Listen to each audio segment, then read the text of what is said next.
어느냐면 사사 시대입니다. 당시 최고의 영적인 지도자였던 대제사장이 엘리라고 하는 사람이었는데, 성경은 이 엘리의 모습과 그리고 엘리의 가정을 집중하여 조명을 하면서 그 시대의 타락상을 우리에게 고발을 하고 있습니다.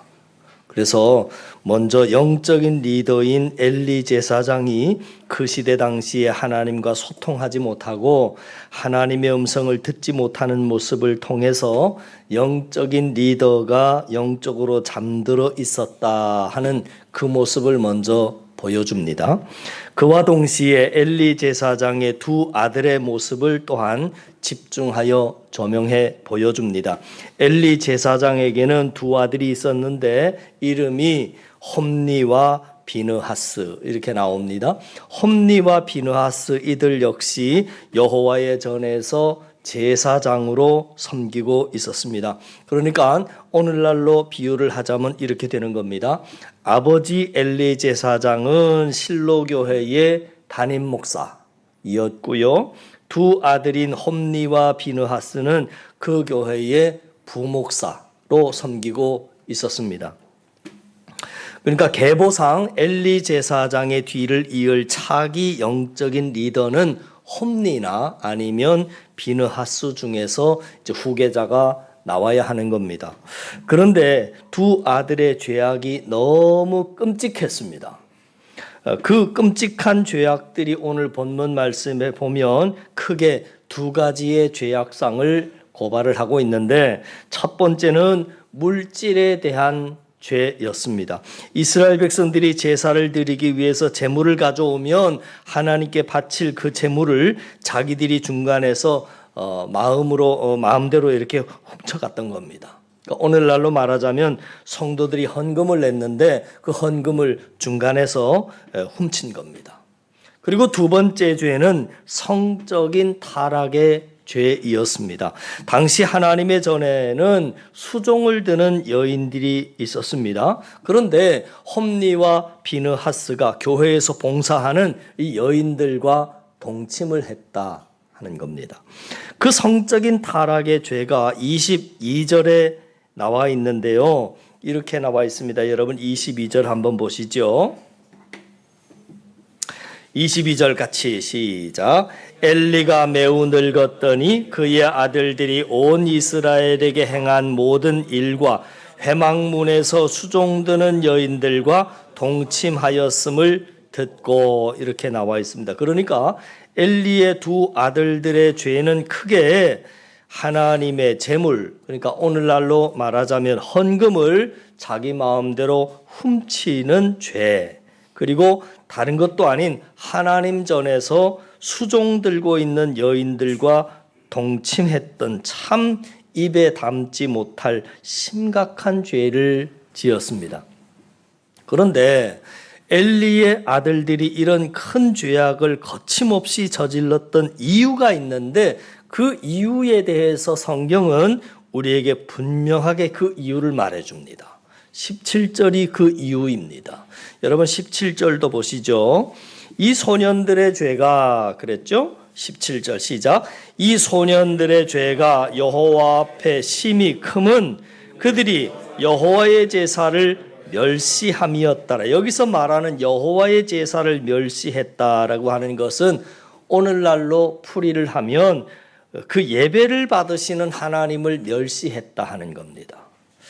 사람이 하나님을 두려워할 줄 모르고 예배와 멀어지는 삶을 살게 되면 그냥 예배만 멀어지는 것이 아니라 자연스럽게 죄와 가까워지게 돼 있다는 것인데, 중요한 것은 이겁니다. 엘리와 두 아들들이 이렇게 하나님 앞에서 심각하게 범죄를 하고 자기들에게 맡겨주신 소중한 직분인 제사장의 직분을 대충 그렇게 하고 있었을 때 하나님께서 두 가지를 준비하고 계셨는데, 그 첫 번째는 그들을 향한 무서운 심판을 하나님이 준비하고 계셨고, 그리고 두 번째는 그들을 대신해서 이스라엘 백성들을 끌어갈 차세대의 리더를 세우고 있었습니다. 그 차세대의 리더가 누구냐? 바로 사무엘 선지자입니다. 그래서 오늘 본문 말씀을 보시면 홈리와 비느하스의 죄악에 대한 기사가 나옵니다. 그리고 그 죄악의 기사 중간중간에 하나님께서 대안으로 준비시키시는 사무엘의 기사가 끼어져 있습니다. 그러니까 성경은 의도적으로 하나님이 버릴 수밖에 없는 타락한 종들의 모습과 그리고 하나님께서 은밀하게 대안으로 준비하시는 하나님의 사람 사무엘의 모습을 의도적으로 교차를 시켜가면서 우리들에게 대조시켜 보여주고 있는 겁니다. 자, 그러면 먼저 17절 말씀 바로 이전의 내용이 홈리와 비느하스가 성전에서 재물을 훔친 내용이 나와 있고요. 그리고 바로 다음으로 18절부터 보면 카메라가 어디를 비추어 주느냐면 사무엘에게로 넘어갑니다. 그러니까 성경은 의도적으로 이쪽을 한번 비춰줬다가 또 저쪽인 사무엘 쪽을 비추어 주고 있는 겁니다. 그래서 18절 말씀을 또 보시면 사무엘은 어렸을 때에 세마포 에봇을 입고 여호와 앞에서 섬겼더라. 그러니까 완전히 상반된 모습을 비교해서 우리들에게 보여주고 있는 겁니다. 그러니까 이런 식으로 하나님께서는 하나님이 쓰지 못하고 버리실 수밖에 없는 카드와 대안으로 준비한 히든 카드의 모습을 대조시켜 보여주고 있는 겁니다. 또 홈리와 비느하스의 성적 타락 기사가 어디에 나오느냐면 22절부터 소개가 돼 있습니다. 그런데 그 성적인 타락 기사 직후에 사무엘의 상반된 모습을 또한 대조시켜 보여주고 있는 겁니다. 26절 말씀해 보니까 아이 사무엘이 점점 자라매 여호와와 사람들에게 은총을 더욱 받더라. 그러니까 이것은 홈리와 비느하스가 제사장이라고 하는 거룩한 자리에서 거룩한 삶을 살지 못하고 직분을 성실하게 감당하지 않을 때 하나님께서는 그 대안으로 사무엘을 준비시키고 계셨음을 우리에게 보여주는 대목입니다. 자, 이 역사는 뒤에서도 계속 반복됩니다. 하나님께서 이스라엘의 왕의 자리에 사울을 먼저 세우셨습니다. 이스라엘의 초대 왕은 우리가 아는 것처럼 사울 왕입니다. 사울 왕에게 기회를 먼저 주셨습니다. 그런데 사울 왕이 거룩하고 성실하게 그 직을 감당하지 않습니다. 계속 하나님의 말씀을 불순종하고 자기 멋대로 자기 생각대로 나라를 통치하게 됐을 때 하나님께서는 다른 대안 카드를 준비하셨는데 그 왕이 바로 다윗입니다.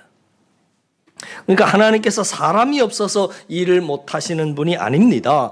홈리와 비느하스가 없어진다고 해서 하나님의 생명의 역사, 신앙의 역사가 끊어지는 것이 아니더라 하는 거지요. 하나님께서는 더 좋은 대안을 준비시키시는 그런 하나님이십니다. 여러분 기억하십시오. 여러분이 서 있는 그 봉사의 자리, 여러분이 맡고 있는 사역들, 그건 분명히 무거운 십자가이기도 하지만 동시에 기회입니다. 하나님이 먼저 기회를 주신 겁니다. 그런데 그 기회를 거룩하게 감당하지 못한 삶을 그렇게 살면 그것들을 불성실하게 감당하면 하나님은 어느 순간 촛대를 옮기신다 하는 겁니다. 다 빼앗아서 사무엘에게 줘버리는 겁니다. 그리고 그를 통해서 당신의 역사를 이어가십니다. 자, 저와 여러분이 하나님께서 먼저 기회를 주셨을 때 홈리와 비느하스처럼 그 기회를 놓쳐 버림받는 자가 아니라 사무엘처럼 영적인 암흑시대에 잘 준비돼서 항상 가정에서나 직장에서나 교회에서나 대안으로 쓰임받을 수 있는 귀하게 하나님의 도구의 역할 잘 감당할 수 있는 저와 여러분 되기를 주님의 이름으로 간절히 축원을 드립니다. 자, 사무엘의 시대의 대안으로 하나님께 쓰임받을 수 있었던 가장 중요한 사무엘이 중요한 이유가 뭐냐면 가문이나 스펙이 좋아서 쓰임받은 게 아닙니다. 여러분 가문이나 스펙으로 말하자면 홈리와 비느하스가 훨씬 더 좋습니다. 사무엘이 가지고 있었던 최고의 경쟁력은 뭐냐면 한마디로 표현을 해라. 목사님 한마디로 사무엘의 가장 큰 스펙은 뭡니까? 물어본다면 그건 거룩이라고 하는 단어입니다. 가문과 스펙은 다른 사람들한테 조금 밀릴지는 모르겠지만 사무엘이 타의 추종을 불허했던 것이 있었는데 그것이 바로 거룩이었습니다. 거룩이 뭐냐면 죄와 멀어지고 하나님과 가까워지는 것, 그게 바로 거룩입니다. 시대가 타락할수록 무엇이 최고의 경쟁력을 갖느냐면 거룩이 최고의 경쟁력을 갖습니다. 그래서 사무엘이 대안으로 쓰임받은 것입니다. 스펙이 좋아서 쓰임받은 게 아닙니다. 여러분 오늘날 우리가 사는 이 시대를 생각해 보면 세상의 모든 분야가 다 썩고 타락했습니다. 어느 한 구석 성한 부분이 없습니다. 정치인들도 언론인들도 마찬가지고 법조인들, 교육인들, 치안을 담당하는 경찰들, 심지어는 영적인 지도자인 성직자들까지도 전부 불미스러운 범인의 주인공으로 매스컴에 등장을 하고 있습니다. 지금 이 시대가 바로 사사시대와 같이 타락했다는 말입니다. 그렇기 때문에 이 시대의 최고의 경쟁력은 스펙이 아니라 깨끗함, 정결함, 거룩함이라고 하는 겁니다. 세상의 실력은 전혀 중요하지 않다는 말이 아닙니다. 세상의 실력을 갖추는 것도 중요합니다. 그러나 그것보다 훨씬 더 중요한 것이 거룩함이라고 하는 겁니다. 여러분 부모인 내가 먼저 하나님 앞에서 거룩한 삶을 살고 나의 자녀들을 거룩한 자녀로 성장시키면 하나님께서는 그 가정을 이 시대의 대안으로 틀림없이 들어 쓰실 것을 믿으실 수 있기를 바랍니다.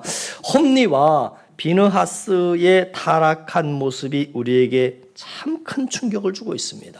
그러니까 오늘날로 말하면 그렇게 되는 거죠.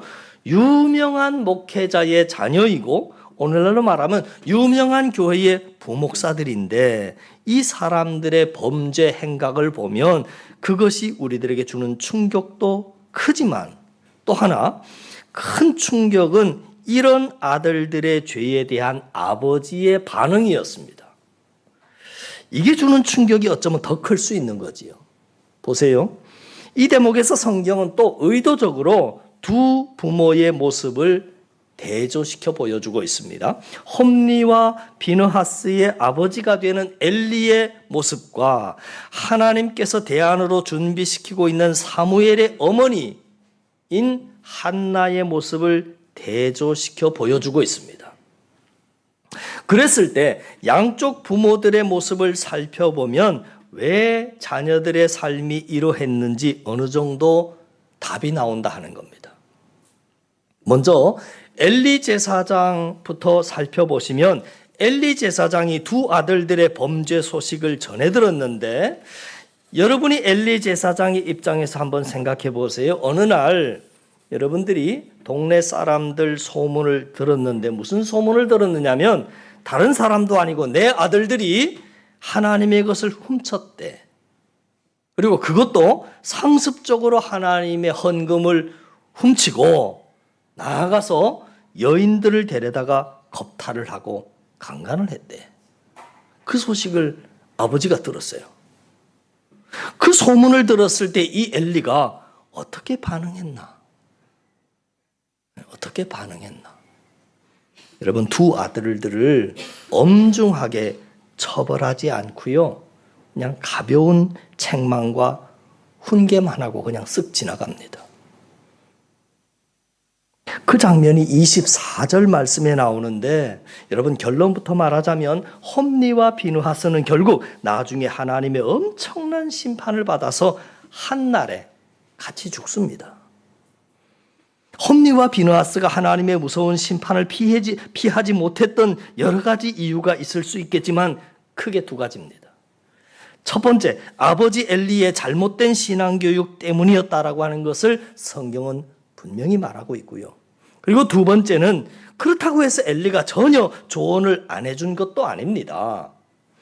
강도가 약하기는 했지만 분명히 조언을 해 주었음에도 불구하고 이 두 자녀에게는 그 조언을 들을 수 있는 귀가 없었습니다. 그래서 망했습니다.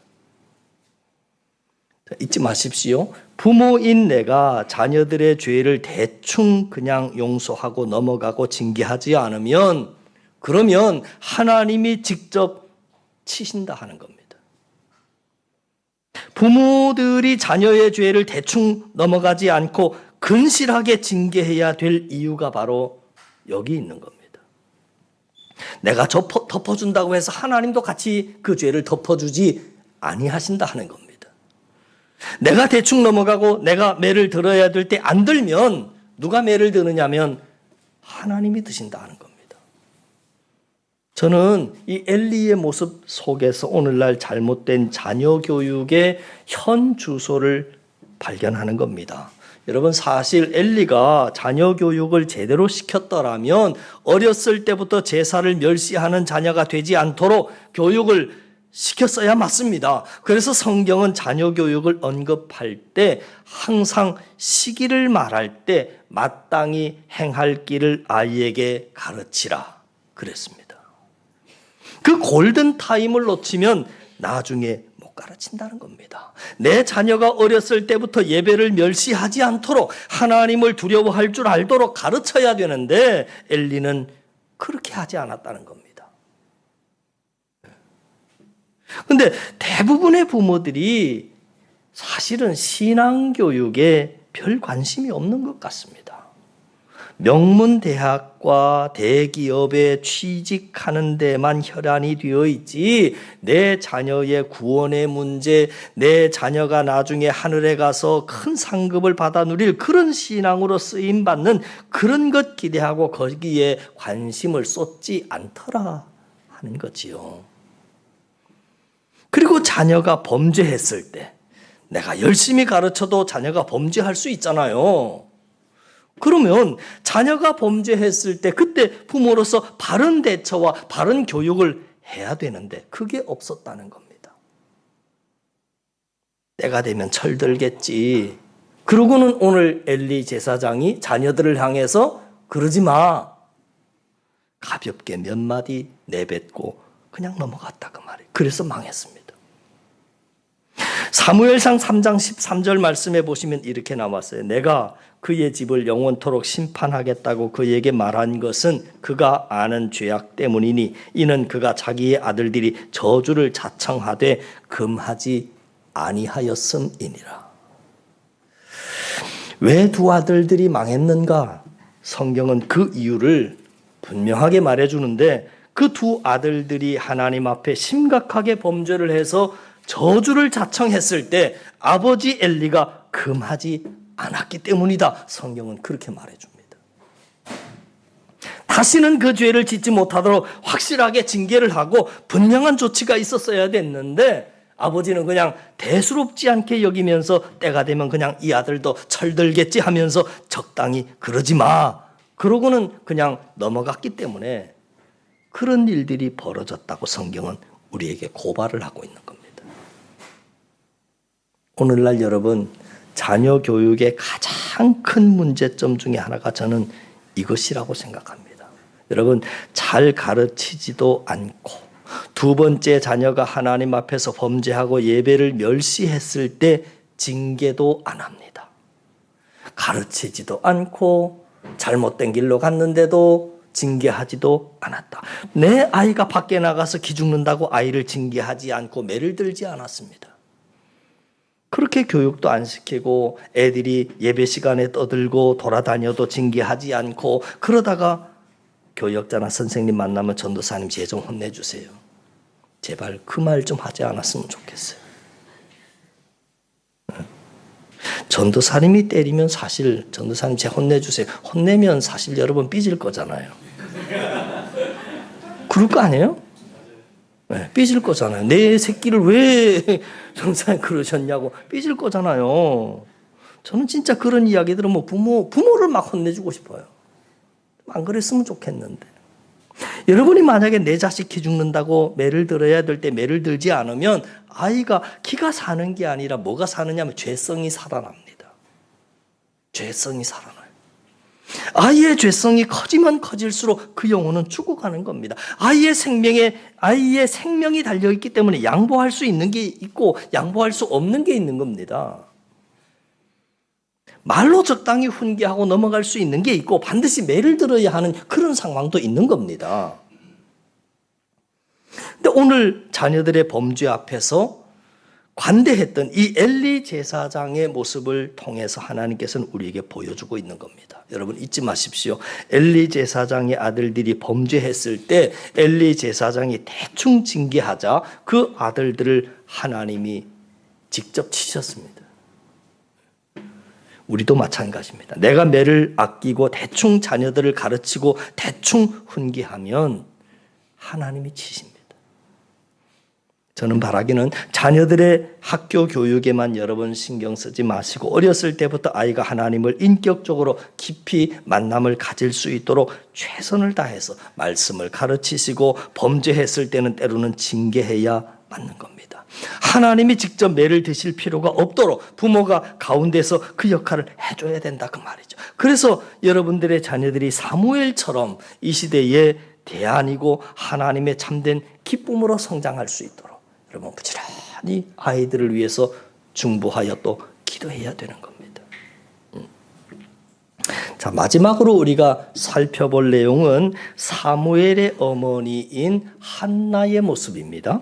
제가 아까 양쪽 자녀의 부모에 대조되는 두 모습을 교차해서 보여주면서 우리들에게 중요한 메시지를 주고 있다 그랬는데 우리가 먼저 엘리 대제사장의 잘못된 교육을 우리가 먼저 살펴봤다면 이제 마지막으로 한나라고 하는 엄마의 정말 바른 교육의 모습을 살펴봐야 하는 거잖아요. 자, 그랬을 때 신앙의 어머니 한나의 바른 교육 때문에 사무엘은 어렸을 때부터 그 영적인 암흑 시대 속에서도 사무엘은 아주 반듯하게 성장을 합니다. 일단 한나는 기도하는 어머니였습니다. 그러니까 여러분 아시잖아요. 그냥 한나 그러면 제일 먼저 떠오르는 단어가 기도 아닙니까? 네, 기도의 어머니. 그 타락한 사사시대라고 하는 환경 속에서도 사무엘이 바르게 성장할 수 있었던 가장 큰 이유가 바로 어머니 한나의 바른 신앙의 간절한 기도 때문임을 성경은 우리들에게 분명하게 보여줍니다. 사무엘은 한나가 그 눈물의 기도로 낳은 자식입니다. 그리고 하나님께 서원해서 성전에다가 바친 자녀입니다. 사무엘을 낳자마자 바로 성전에 바친 게 아니라 한 3, 4년 정도를 데리고 키웠습니다. 그리고 어린이집 들어갈 때 나이 때쯤 성전에 바칩니다.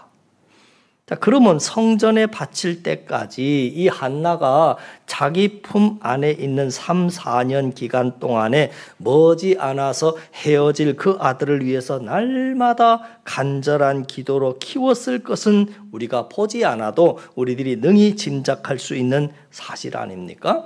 한나의 기도와 자녀 교육은 거기서 끝나지 않습니다. 3년, 4년 품 안에 데리고 있을 때만 교육하고 그 뒤로는 그냥 교육이 없었던 게 아닙니다. 사무엘을 성전에 맡긴 후에도 해마다 남편과 함께 성전에 찾아가서 사무엘을 간간히 만났는데 그때마다 옷을 지어서 선물을 해줍니다. 자식에게 선물을 해주는데 무슨 선물을 해줬다고요? 옷을 지어서 자녀에게 갖다 줬습니다. 그 말씀을 여러분 집중해서 한번 보시지요. 사무엘상 2장 19절 말씀을 보시죠. 19절을 보시면 이렇게 나와 있습니다. 그의 어머니 한나입니다. 그의 어머니가 매년 드리는 제사를 드리러 그의 남편과 함께 올라갈 때마다 작은 겉옷을 지어다가 그에게 주었다. 이 말씀을 본다면 사무엘의 부모님은 해마다 제사를 드리러 갔다는 거잖아요. 근데 제사를 드리러 갈 때마다 빈손으로 가지 않고 옷을 지어다가 줬다 하는 겁니다. 그것을 사무엘이 입고 있었는데 그 옷이 무슨 옷이냐면 세마포 에봇이다. 그렇게 나와 있습니다. 사무엘은 엄마가 하나님께 바친 아들입니다. 그래서 성전에서 했던 공식적인 직책, 사무엘의 어렸을 적에 공식적인 직책을 굳이 명명을 하자면 이건 템플보이입니다. 그러니까 성전에서 오늘날로 말하자면 그냥 목사님을 도와서 여러 가지 허드렛 일을 하는 아이였습니다. 이게 무슨 얘기인지 아죠? 그러니까 허드렛 일을 했다는 얘기는 예를 들어서 토요일이 되면 우리 장로님도 나오시고 몇 분 이제 뭐 집사님들도 나오시고 해서 교회에 청소도 하고 추보도 만들고 여러 가지 뭐 광고 내용도 갖다 붙이고 또 어제는 우리 청년들 나와가지고 막 또 찬양 연습도 하고 서로 또 맞춰보고 뭐 그런 작업들을 하지요. 주일을 준비하기 위함입니다. 그 허드렛 일을 이게 이제 이 템플보이가 되는 사무엘이 이제 그 일을 했다 하는 거죠. 그러니까 사실 복장을 말하라고 한다면 당시 제사장들이 입었던 세마포 에봇을 템플보이가 굳이 입을 필요는 없는 겁니다. 그잖아요. 템플보이는 그냥 평상시 복장대로 그냥 대충 입어도 됩니다. 허드렛 일을 하는 아이이기 때문에 그런 겁니다. 근데 엄마가 일부러 이 제사장들이 입는 세마포 에봇을 지어다가 템플보이 아이에게 입혔다 하는 겁니다. 여기에는 참 중요한 메시지가 들어있고 교육 정신이 그 속에 들어있는 겁니다. 그 교육 정신이라고 하는 건 뭐냐면 너는 비록 템플보이지만 제사장적인 삶을 살아야 돼. 그 옷을 통해서 그 메시지를 엄마는 전해주고 싶었던 겁니다. 옷이라고 하는 게 여러분 우리의 삶에 주는 의미가 굉장히 크지요. 옷이 우리들의 정체성과 행동을 규정짓기 때문에 그렇습니다. 남자들은 특별히 우리는 뭐 요즘에 여기 와 있으니까 잘 모릅니다만은 이상하게 군대 제대하고 조금만 있으면 예비군 훈련 받아요. 예비군 훈련 받을 때 보면 뭐 예비군 군복만 입혀놓으면 그냥 이상하게 사람들이 이상하게 변해요. 저도 그랬어요. 목사인데 저도 예비군복을 입으면 괜히 그냥 아무데나 오줌 누고 뭐 그래요. 그냥 그렇게 돼요. 그 복장이라는 게 참 묘해요. 그래놓고 또 이제 목사 이 가운 이렇게 입고 있으면 굉장히 또 거룩한 척하고 이러고 다니고 그래요. 옷이라고 하는 게 얼마나 중요한지 몰라요. 옷이라고 하는 게. 그래서 남자들 예비군 훈련 나가면 뭐 의사도 교사도 박사도 목사도 신부도 군복만 입혀놓으면 그냥 뭐 이게 이상하게 변해요. 그러니까 무슨 옷을 입느냐에 따라서 그 사람의 정체성과 행동을 규정짓습니다. 그래서 여러분 될 수 있으면 교회에 오실 때에도 좀 단정한 옷을 입으시는 게 참 좋습니다. 단정한 옷을 입으면 나도 내 마음도 모르게 하나님 앞에 참 단정하게 돼 있어요. 함부로 행동 못하게 돼 있어요. 여러분 교회 오실 때 편하게 오려면 얼마든지 편하게 오실 수 있잖아요. 교회 가는데 뭐 그렇게 뭐 별 거야 이러면 쓰레빠 신고 뭐 반바지 입고 오실 수도 있죠. 날씨 더우니까. 그런데 그게 참 별 거 아닌 것 같은데 내 행동을 규범짓습니다.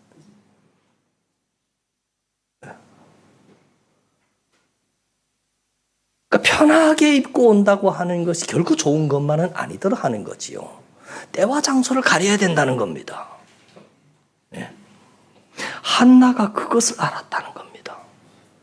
그래서 어린 템플보이 사무엘에게 이 제사장들이 입는 옷을 일부러 의도적으로 지어서 아이에게 입혔다는 겁니다. 그랬을 때 정말 그 지어 입힌 옷처럼 나중에 사무엘이 제사장이 됩니다. 참 아름답고 지혜로운 그 어머니의 신앙이고 가르침 아닙니까? 이러한 어머니의 신앙과 철저하게 아주 간절한 기도가 있었기 때문에 그 영적인 암흑시대 속에서도 사무엘이 바르게 성장할 수 있었다는 겁니다. 그 말씀이 여러분 또 한번 거꾸로 보지요. 당시에 사무엘을 가르치는 영적인 지도자는 누구죠? 엘리입니다. 절대 바르게 클 수 있는 상황 아닙니다. 그렇잖아요. 절대 바르게 성장할 수 있는 상황이 아니에요. 자기 스승이 제사장이 지금 엉망진창입니다.